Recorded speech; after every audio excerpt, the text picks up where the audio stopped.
রেমাল কি ধেয়ে আসছে? সত্যি কি তছনছ করবে উপকূল? বড় বার্তা আবহাওয়া দপ্তরের।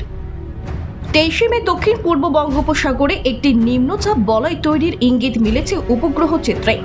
সেই নিম্নচাপই কি পরিণত হবে ঘূর্ণিঝড়ে? প্রায় প্রতি বছরই পশ্চিমবঙ্গের গাঙ্গেয় উপকূলবর্তী এলাকায় তাণ্ডব দেখায় ঘূর্ণিঝড়। কখনো আয়লা, কখনো আমফান, কখনো ইয়াস। তছনছ করে দিয়ে যায় গতিবেগ। এবারও কি প্রবল গতিবেগে বঙ্গে আছড়ে পড়বে রেমাল? বিভিন্ন সংবাদ মাধ্যমে ইতিমধ্যেই রেমাল নিয়ে চর্চা তুঙ্গে, কিন্তু আবহাওয়া দপ্তর কি জানাচ্ছে?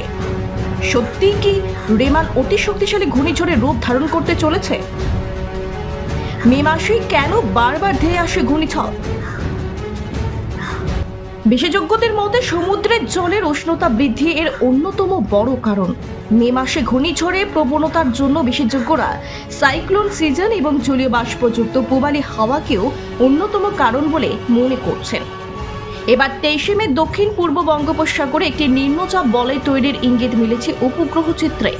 যেহেতু আন্দামান সাগরে 19 মে মৌসুমী বায়ু প্রচুর জলবাষ্প নিয়ে প্রবেশ করবে, অতএব সেখান থেকে এবং সমুদ্র পৃষ্ঠ থেকে পর্যাপ্ত জলবাষ্প সংগ্রহ করে এই নিম্নচাপ বলয় তার শক্তি বৃদ্ধি করতে পারবে বলে মনে করা হচ্ছে। তবে এ বিষয়ে এখনই নিশ্চিত কিছুই বলতে পারা যাচ্ছে না। আবহাওয়া দপ্তরের মতে উত্তর আন্দামান সাগরে 25 মে নাগাদ এটি গভীর নিম্নচাপে পরিণত হতে পারে। এরপর আরও শক্তি বৃদ্ধি করে তা ক্রমশ উত্তর উত্তর পূর্ব দিকে এগোতে পারে।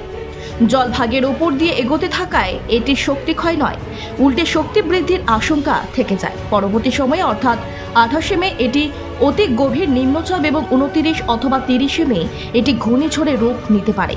তবে পুরোটাই এখন পূর্বাভাসের স্তরে।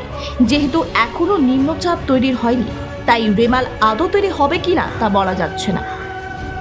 ঘূর্ণিঝড় তৈরি হলে এটির নামকরণ হবে রেমাল। তবে সর্বশেষ পর্যবেক্ষণে এটি কতটা শক্তি বৃদ্ধি করে তার উপর নজর রাখা হচ্ছে। এখনো পর্যন্ত ঘূর্ণিঝড় নিয়ে কোনো আগাম পূর্বাভাস জারি করা হয়নি দপ্তর থেকে। আবহাওয়া দপ্তরের পূর্বাভাস, আগামী দুদিন তাপমাত্রা আরও বাড়তে পারে। শনিবারও দক্ষিণবঙ্গের 4 জেলায় তাপপ্রবাহের পূর্বাভাস দিয়েছে আলিপুর আবহাওয়া দপ্তর। এই জেলাগুলি হলো পশ্চিম মেদিনীপুর, পশ্চিম বর্ধমান, বাঁকুড়া এবং বীরভূম। চলতি সপ্তাহেই পশ্চিমাঞ্চলের একাধিক জেলার তাপমাত্রা 40 ডিগ্রি ছাড়িয়ে যেতে পারে।